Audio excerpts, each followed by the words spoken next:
शांति सीमा दी। मैं लालपुर गांव से आई हूँ। मेरा नाम कोमल है। मैं ये पूछना चाहती हूँ कि किसी की निंदा चुगली करने से हमें क्या फल मिलता है। ओम शांति।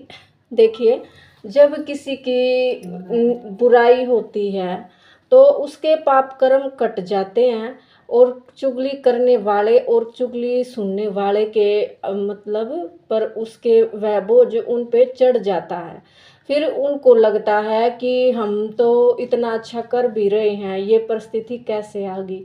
तो मतलब देखो, आप लोग या तो आप भक्ति कर रहे हो या आप ज्ञान में हो, इतना दान पुण्य भी करते हो, इतना अच्छा भी करते हो, पर आपके पुण्य मतलब किसी के और के खाते में मतलब किसी और का बोझ काटने में जा रहे हैं।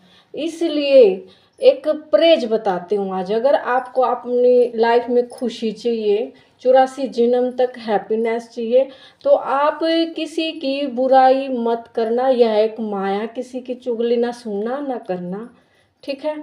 अगर कोई आपके सामने चुगली करता भी है तो पहली बात तो उसे बोले कि भी मेरा व्रत है, प्लीज़ ये कोई बात नहीं है, कुछ और बात करते हैं, ऐसे कह के टला दे। फिर भी अगर कोई ये कहता है कि मैं अपना मन हल्का कर रहा हूँ, तो उसी टाइम पे आप शिव बाबा का ध्यान करते रहे, वो इंसान अपनी बात भी कह देगा और आप पे कोई असर भी नहीं होगा, क्योंकि इससे बहुत ज़्यादा एनर्जी चली जाती है, ठीक है। तो आपको एक ये प्रेज करना है कि आपको, अगर आप ये चाहते हो कि जो आप अच्छे कार्य कर रहे हो आपका उसका फल आपको मिले, तो आपको किसी का कर्म नहीं काटना। कर्म काटने का मतलब किसी की चुगली नहीं करनी, तो तब आपको अच्छा फल मिलेगा।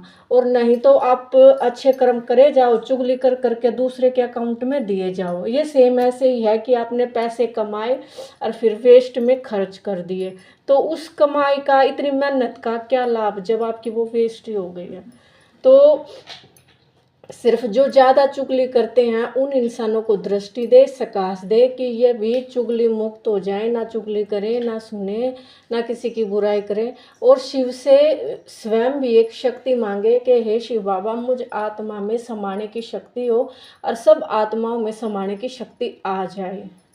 कमजोरी है ये सब में समाने की शक्ति नहीं, इसलिए मतलब कोई बात पता चली उसका मन हो जाएगा तुरंत किसी को बता दूं, फिर उसका मन हो जाएगा तुरंत किसी को बता दूं। वो फैलाते फैलाते सारे वातावरण को खराब कर रहे हो, ये कलयुग बढ़ा रहे हो।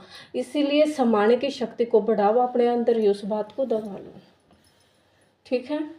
तो शिव से मांगो ये शक्ति, शिव बाबा से मांगो ये शक्ति।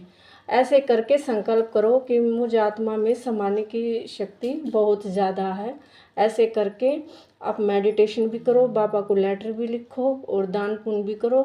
आपके अंदर समाने की शक्ति आ जाएगी और आप हर बात को पॉजिटिव अपने अंदर लो, ठीक है।